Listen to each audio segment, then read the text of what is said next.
തുടങ്ങല്ലേ.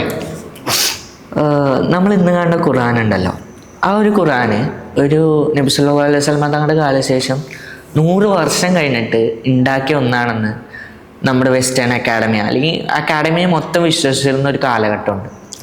പിന്നീട് അതിന് ശേഷം 1970-കളിൽ അഥവാ യമനിലൊരു സ്ഥലമാണ്, അവിടെ നിന്ന് ഉസ്മാൻ തങ്ങളുടെ കാലത്തുള്ള ആ ഒരു ഉണ്ടാക്കി എന്ന് നമ്മൾ പറയപ്പെടുന്ന ആ ഒരു ഖുർആൻ ഉണ്ടല്ലോ, അതിൻ്റെ ഒരു മാൻസ്ക്രിപ്റ്റ് കണ്ടെത്തപ്പെടുകയാണ്. അവിടം തൊട്ടാണ് വെസ്റ്റേൺ അക്കാഡമി എന്ത് അംഗീകരിക്കുന്നത്, നബി സല്ലല്ലാഹു അലൈഹി വസല്ലം തങ്ങളുടെ കാലഘട്ടത്തിൽ തന്നെയാണ് ഈ ഒരു ഖുർആൻ ഉണ്ടായി വന്നിട്ടുള്ളത് എന്നൊരു കാര്യം അംഗീകരിക്കുന്നത്. അപ്പോൾ ഇവിടുത്തെ ഏറ്റവും ക്യൂരിയസ് ആയിട്ടുള്ളൊരു കാര്യം എന്താണെന്ന് അറിയാമോ? നമ്മുടെ ഖുർആനിക് സ്ക്രിപ്റ്റേഴ്സ് അല്ലെങ്കിൽ ഹിസ്റ്റോറിക്കൽ റെക്കോർഡ്സ് എല്ലാം പല ആവർത്തി വിശദീകരിക്കുന്നുണ്ട് ഖുർആന്റെ കാലഘട്ടം അല്ലെങ്കിൽ ഖുർആൻ ഉണ്ടായ കാലഘട്ടം അത് നബി സല്ലല്ലാഹു അലൈഹി വസല്ലം തങ്ങളുടെ കാലഘട്ടമാണ് അല്ലെങ്കിൽ ആ സ്വഹാബാക്കളുടെ കാലഘട്ടമാണ്. പിന്നെ എന്തുകൊണ്ടാണ് ഈ വെസ്റ്റേൺ അക്കാഡമിയെ മൊത്തം ഇത്രയും വർഷത്തോളം, ഈ 1970 ഈ അടുത്ത കാലമാണ്, അത്രയും വർഷം എന്തുകൊണ്ട് ഇങ്ങനെ ഒരു മിസ്കൺസെപ്ഷൻ കൊണ്ടു നടന്നു എന്നുള്ളത്? യൂറോസെൻട്രിസം. അപ്പോൾ ഈ ഇങ്ങനൊരു ഇത് ഉണ്ടാകാനുള്ള ബേസിക് ആയിട്ടുള്ള റീസൺ അതാണ് ഓറിയന്റലിസം അല്ലെങ്കിൽ ഓറിയന്റൽ സ്റ്റഡീസ് എന്ന് പറയുന്നത്. അപ്പോൾ അതിനെക്കുറിച്ച് ഇന്ന് സംസാരിക്കാമെന്ന് വിചാരിക്കുന്നു. അപ്പോൾ നമ്മൾ ഈ ഓറിയന്റലിസത്തിനെ പറ്റി പഠിക്കുമ്പോൾ ഫസ്റ്റായിട്ട് നമ്മൾ ഓറിയന്റലിസം സിമ്പിളായിട്ട് എന്താണെന്ന് നമുക്ക് ആലോചിക്കുമ്പോൾ ഓറിയന്റ്, അതായത് വെസ്റ്റ്, ഓറിയന്റിനെ പറ്റിയിട്ടുള്ള വെസ്റ്റിൻ്റെ പഠനം, അതിനെയാണ് ഓറിയന്റലിസം ഉള്ളത്. ഇതിൻ്റെ ഓപ്പോസിറ്റ് ഓക്സിഡൻ്റലിസം ഉണ്ട്, അത് ഈസ്റ്റ് വെസ്റ്റിനെ പറ്റി പഠിക്കുന്നത്. അപ്പോൾ ഈ ഓറിയന്റലിസം തുടങ്ങുന്നത് ഏകദേശം 11-ാം നൂറ്റാണ്ട് മുതലാണ്. 11-ാം നൂറ്റാണ്ടിൽ നമുക്കറിയാം അന്ന് അന്തലൂസ് കേന്ദ്രീകരിച്ചിട്ട് വരെയുള്ള പഠനങ്ങൾ ഉണ്ടാകുന്നുണ്ട്. അന്തലൂസിലുള്ള മുസ്ലിം സ്കോളേഴ്സ് ഈസ്റ്റിനെ കുറിച്ചുള്ള പഠനം. പക്ഷേ പിന്നീട് ഈ കൊളോണിയലിസത്തിൻ്റെ ഇൻ്റലക്ച്വൽ ബൂസ്റ്റിംഗ് ആയിട്ട്, അതല്ലെങ്കിൽ കൊളോണിയലിസത്തിന് ഇത് എങ്ങനെ മറ്റുള്ള ആളുകളെ എങ്ങനെ നമ്മുടെ പരിധിയിലാക്കിയെടുക്കുക എന്നുള്ള രീതിയിലേക്ക് ഇതിൻ്റെ ചർച്ചകൾ നീങ്ങുമ്പോഴാണ് ഇത് കേവലം ഒരു ഒബ്ജക്റ്റീവിൽ നിന്ന് മാറിയിട്ട് സബ്ജക്റ്റീവായിട്ട്, അതായത് വൈറ്റ്സ്മാൻ ബേർഡ് എന്നൊക്കെ പറയുന്നുണ്ടല്ലോ, അപ്പം ആ ഒരു രീതിയിലേക്ക് ഓറിയന്റലിസം കടന്നു വരുമ്പോഴാണ് ഇതിൻ്റെ പ്രശ്നം തുടങ്ങുന്നത്. പക്ഷേ നേരെ മറിച്ച് ഇതിന് പല രീതിയിലുള്ള പോസിറ്റീവുകളും കാണാം. അപ്പോൾ ആൻമേരിക് ഷീമലിൻ്റെ പുസ്തകങ്ങൾ, നേരത്തെ റൂഫ് പറഞ്ഞ പോലെ സെനാ മാനുസ്ക്രിപ്റ്റ്, ഇപ്പോൾ ജർമ്മനിയിൽ നിന്നുള്ള ഒരു ഗ്രൂപ്പ് ഓഫ് സ്കോളേഴ്സ് വന്നിട്ട് യമന് കേന്ദ്രീകരിച്ചിട്ട് അവിടെ ഇങ്ങനെ ഒരു മാനുസ്ക്രിപ്റ്റ് കിട്ടിയെന്ന് അറിഞ്ഞപ്പോൾ പല ആളുകളെ ഇവർ സമീപിച്ചെങ്കിലും അന്ന് അറബ് ഖത്തർ പോലും അത് ഏറ്റെടുക്കാതെ നിന്ന സമയത്ത് ഫ്രാങ്ക്ഫർട്ട് സ്കൂളിനെ പ്രതിനിധീകരിക്കുന്ന ഇവർ വന്നിട്ട് ഈ ഒരു മാനുസ്ക്രിപ്റ്റ് ഏറ്റെടുത്തിട്ട് അതിനെക്കുറിച്ച് പഠിക്കുകയും അതുവരെ വെസ്റ്റേൺ അക്കാഡമിയെ പ്രത്യേകിച്ച് നിലനിന്നിരുന്ന ഈ ഒരു മിസ്കൺസെപ്ഷൻ അത് മാറ്റിയെടുക്കാൻ സാധിച്ചു. അപ്പം ഞാൻ കുറച്ചും കൂടി ഒരു ഡീപ്പായിട്ട് നമ്മൾ നോക്കുകയാണെങ്കിൽ ഈ ഒരു പോസിറ്റീവിനേക്കാൾ കൂടുതലുള്ളത് നെഗറ്റീവ്സ് ആണെന്ന് കാണാൻ പറ്റും. അപ്പോൾ ഞാൻ ആലോചിക്കുന്നത് നമ്മൾ ഏറ്റവും കൂടുതൽ ഫോക്കസ് ചെയ്യേണ്ടതും ഈ ഒരു നെഗറ്റീവ് ആസ്പെക്റ്റിൽ എങ്ങനെയാണ് ഓറിയന്റലിസം വർക്ക് ചെയ്യുന്നുള്ളതാണ്.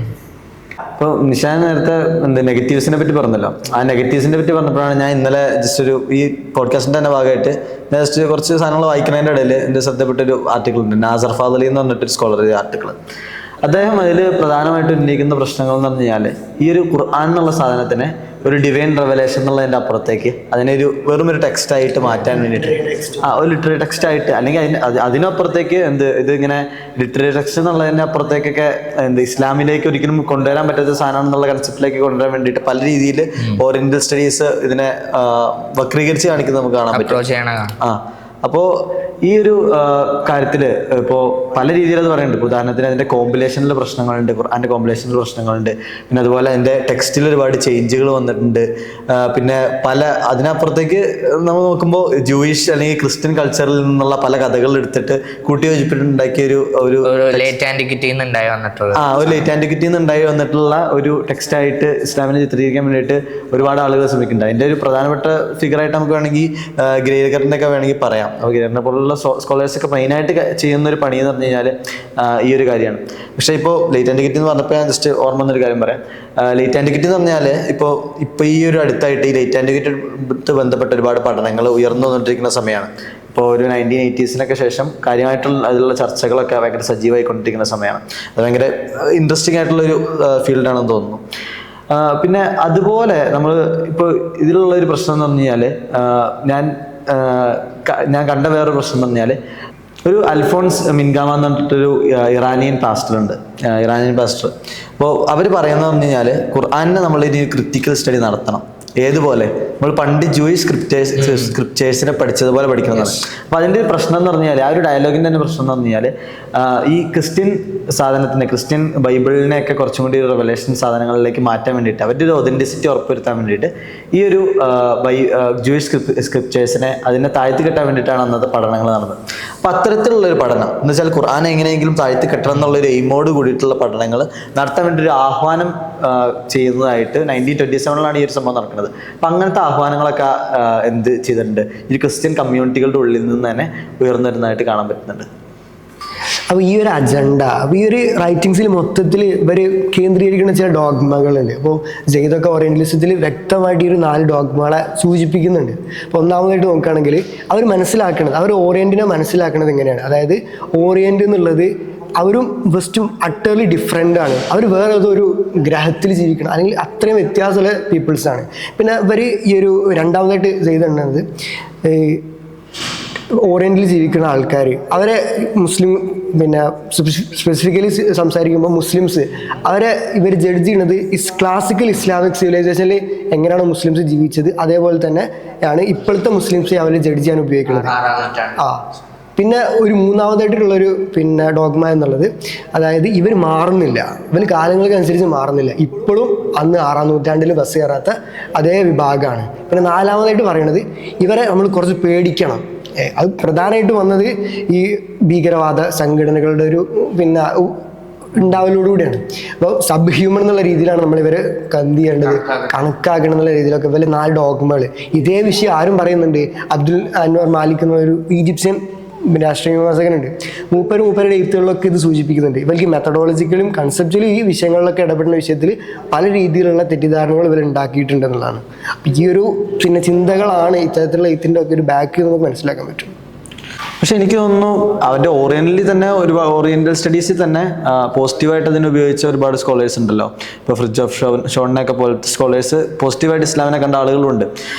പിന്നെ അതിൻ്റെയൊക്കെ അപ്പുറത്തേക്ക് എനിക്ക് ഒരു ചെറിയ ചോദ്യമായിട്ട് ചോദിക്കാനുള്ളത്, അപ്പോൾ ഈ ഒരു സംഭവങ്ങളെ ഒന്നും എതിർത്തിട്ട് ഇസ്ലാമിക എഴുത്തുകളൊക്കെ എത്രത്തോളം വന്നിട്ടുണ്ട്? അപ്പോൾ ഇതിൻ്റെ ഒരു ഇതിനെ എതിർത്തിട്ട് ട്രഡീഷണൽ സ്കോളേഴ്സ്, അത് ഞാൻ പറയാം, ഈ നമ്മുടെ ഇസ്ലാമിക് സ്കോളേഴ്സ്, അത് നമ്മൾ ട്രഡീഷണൽ സ്കോളേഴ്സിൻ്റെ കാലഘട്ടം മുതൽ അഥവാ നമ്മുടെ എല്ലാ സ്റ്റഡീസിലും, ഈ റിലീജിയസ് സ്റ്റഡീസ് ആയിക്കോട്ടെ അല്ലെങ്കിൽ സയൻറ്റിഫിക് സ്റ്റഡീസ് ആയിക്കോട്ടെ, അതിലൊക്കെ വന്നിട്ടുള്ള ട്രഡീഷണൽ ഇസ്ലാമിക് സ്കോളേഴ്സ് മുതൽ ഈ ഓറിയന്റ് അല്ലെങ്കിൽ വെസ്റ്റ് ഇസ്ലാമിനെ കുറിച്ച് പറയുന്ന ആർഗ്യുമെൻറ്റുകളോട് കൃത്യമായ രീതിയിൽ അവർ എൻഗേജ് ചെയ്യുന്നുണ്ട്. ഓരോ കാര്യത്തിലും, ഫിലോസഫിയിലായിക്കോട്ടെ, നാച്ചുറൽ സയൻസിലായിക്കോട്ടെ, അല്ലെങ്കിൽ നമ്മുടെ ഹിസ്റ്ററിയെക്കുറിച്ച് അവർ പറയുന്ന കാര്യങ്ങളിലായിക്കോട്ടെ, എല്ലാത്തിലും കൃത്യമായ രീതിയിൽ നമ്മുടെ ട്രഡീഷണൽ സ്കോളേഴ്സ് എൻഗേജ് ചെയ്യുന്നത് നമുക്ക് കാണാൻ സാധിക്കും. പിന്നീട് അതിന് ശേഷം ഒരു മോഡേൺ പീരീഡിൽ നമ്മൾ ഈ ഒരു അടുത്ത കാലത്താണ് ഈ ഓറിയന്റലിസം എന്നുള്ള നിലക്ക് നമ്മുടെ മുസ്ലിം സ്കോളേഴ്സ് അല്ലെങ്കിൽ മുസ്ലിം അക്കാഡമീഷ്യൻസ് ഇതിനോട് എൻഗേജ് ചെയ്യാൻ തുടങ്ങിയത്. അതിൻ്റെ ഒരു ബേസിക്കാണ്, അല്ലെങ്കിൽ അതിൻ്റെ ഒരു ബേസിസ് ആയിട്ട്, ഫൗണ്ടേഷൻ ആയിട്ട് വന്നാണ് എഡ്വേർഡ് സയ്യിദിന്റെ ഓറിയന്റലിസം എന്ന് പറഞ്ഞ വർക്ക്. എനിക്ക് തോന്നുന്നു ഓറിയന്റലിസം എന്നുള്ള ടേം തന്നെ ഇത്തരത്തിലുള്ളൊരു പഠനത്തെ അല്ലെങ്കിൽ ഒരു കൺസെപ്ഷൻ വെച്ചിട്ടുള്ള ഒരു ഇസ്ലാമിനെ പഠിക്കണ അല്ലെങ്കിൽ ഈസ്റ്റിനെ പഠിക്കുന്നതിന് ഓറിയന്റലിസം എന്ന് കോയിൻ ചെയ്യുന്നത് സെയ്ദാണെന്ന് നമുക്ക് പറയാം. അപ്പോൾ ഈ എഡ്വേർഡ് സയ്യിദിന്റെ വർക്കുകൾ ഇതൊക്കെ ഈ മോഡേൺ പീരീഡിൽ ഒരു വളരെ ആശ്ചര്യമായ സംഭവം. അതായത് ജെയ്ദിന്റെ പുസ്തകം ഇറങ്ങിയതിനു ശേഷം പിന്നെ ബസ്സിലുള്ള മൊത്തം അതുവരെ നിലനിന്നിരുന്ന ഓറിയന്റൽ കോളേജ്, ഓറിയന്റൽ ഡിപ്പാർട്ട്മെന്റ്സിനൊക്കെ നെയിം മാറ്റിയാണ്. അങ്ങനെ ഓരോ മാറ്റിയിട്ട് ഇസ്ലാമിക് സ്റ്റഡീസ് അങ്ങനെയൊക്കെ പേര് മാറ്റി, സൗത്ത് ഏഷ്യൻ സ്റ്റഡീസ് ബയാസ്ഡ് ആണെന്നുള്ള ഒരു സംഭവത്തിലേക്ക് അത് മാറ്റി. പിന്നെ അക്കാഡമീഷ്യൻസിനെ പറ്റി പേരുകൾ മാറ്റാണ്. അപ്പോൾ അതാണ് ഞാൻ പറഞ്ഞത്. അപ്പോൾ ഈ എഡ്വേർഡ് സയ്യിദിന്റെ ഒരു എൻഗേജ്മെന്റ് എന്ന് പറയുന്നത്, പിന്നെ ഇതിന്റെ ഒരു റെഫ്യൂട്ടൽ അല്ലെങ്കിൽ ഇതിനെതിരെ എങ്ങനെ നമുക്ക് പ്രവർത്തിക്കുക അല്ലെങ്കിൽ ഒരു സൊല്യൂഷൻ കണ്ടെത്താം എന്നുള്ളതിന്റെ ഭാഗമായിട്ടാണ് പിന്നീട് ഇസ്ലാമൈസേഷൻ ഓഫ് നോളജ് ഒക്കെ വരുന്നത്. നഖീബ് ഉൽ അത്താസും അതേപോലെ ഇസ്മായിൽ റജാൽ ഫാറൂഖിയും അവരൊക്കെ കീഴിൽ മലേഷ്യ ബേസ്ഡ് ആയിട്ടാണെങ്കിലും ഒരു ഇസ്ലാമൈസേഷൻ ഓഫ് നോളജ് എന്ന് പറഞ്ഞിട്ട് ഒരു കൺസെപ്റ്റ് അവർ മുന്നോട്ട് വെക്കുന്നത് ഇത്തരം ഓറിയന്റലിസ്റ്റ് പഠനങ്ങളെ അല്ലെങ്കിൽ ഓറിയന്റലിസ്റ്റ് എപ്പിസ്റ്റമോളജിയെ മാറ്റിക്കൊണ്ട് നമ്മുടേതായിട്ടുള്ള രീതിയിൽ നമ്മളെ പഠിക്കുകയും കൃത്യമായ രീതിയിൽ അക്കാഡമിക്ക് മുമ്പിൽ പ്രസന്റ് ചെയ്യാൻ സാധിക്കുകയും ചെയ്യാന്നുള്ള ഒരു ബേസിസിലാണ് അവരെന്ത് ചെയ്യുന്നത് ഈ ഇസ്ലാമൈസേഷൻ ഓഫ് നോളജും IIT ഒക്കെ കൊണ്ടുവരുന്നത്. ആക്ച്വലി ഈ ഒരു നോളജിന് നമ്മുടെ ഇപ്പോൾ ഈ ഓറിയന്റൽ സ്റ്റഡീസ് എന്ന് പറഞ്ഞ ഫീൽഡ് ഭയങ്കര ഇവോൾവിംഗ് ആണ്. ഇപ്പോൾ പണ്ടത്തെ ഇതിൽ നിന്ന് വ്യത്യസ്തമായിട്ട് ഇപ്പോൾ ഖുർആനപ്പുറത്തേക്ക് ഖുർആനെ തന്നെ പഠിക്കുന്ന ആളുകളുണ്ട്, അതിനപ്പുറത്തേക്ക് പഠിക്കുന്ന ആളുകളുണ്ടല്ലോ. അപ്പൊ ഇതിന് എത്യോഗ്രഫിക് ആയിട്ടുള്ള ആന്ത്രപ്പോളജിക്കൽ അപ്രോച്ചുകളൊക്കെ സ്വീകരിക്കുന്ന ഹദീസിലും കുറേ ഇത്തരത്തിലുള്ള സ്റ്റഡീസ് ഉണ്ടായിട്ടുണ്ട്. എങ്ങനെയാണ് ഒരു കൾച്ചർ ഓരോ കൾച്ചറുകളും എങ്ങനെ അക്സെപ്റ്റ് ചെയ്യുന്നു ഖുർആനെ, എങ്ങനെ അക്സെപ്റ്റ് ചെയ്യുന്നു ഇസ്ലാമിനെ എന്ന് തുടങ്ങി ഇപ്പോൾ ഒരുപാട് കാര്യങ്ങൾ ചർച്ച ചെയ്ത് വരുന്നുണ്ട്. ഇപ്പോൾ നിലവിൽ കണ്ടുവരുന്ന ഇത് ഒരു ട്രെൻഡ് എന്ന് പറഞ്ഞു കഴിഞ്ഞാൽ ഇപ്പോൾ നമ്മുടെ ഒരു ട്രാൻസ്നാഷണൽ അല്ലെങ്കിൽ ഒരു നമ്മളെ ഇപ്പോൾ പണ്ടുണ്ടായിരുന്ന ട്രാൻസ്നാഷണൽ ട്രേഡുകളുമായിട്ട് ബന്ധപ്പെട്ട് ഇപ്പോൾ ഇന്ത്യ ചൈന ബോർഡേഴ്സിലുള്ള ട്രേഡുകൾ, അറബ് ട്രേഡിൻ്റെ റൂട്ടുകൾ, അതൊക്കെ ഇപ്പോൾ ഇന്ത്യൻ ഓഷ്യൻ സ്റ്റഡീസ് പോലെ അപ്പം അങ്ങനത്തെ പല കാര്യങ്ങൾ ഉപയോഗിച്ചിട്ട് അഥവാ ഈ ഓറിയന്റിൽ നിന്ന് അല്ലെങ്കിൽ വെസ്റ്റിൽ നിന്ന് ഓറിയന്റിനെ പഠിക്കുന്നത് മാറിയിട്ട് ഇപ്പോൾ മൊത്തത്തിലൊരു ഗ്ലോബൽ സ്റ്റഡീസിലേക്ക് മാറിയിട്ടുള്ളതായിട്ട് നമുക്ക് കാണാൻ സാധിക്കും.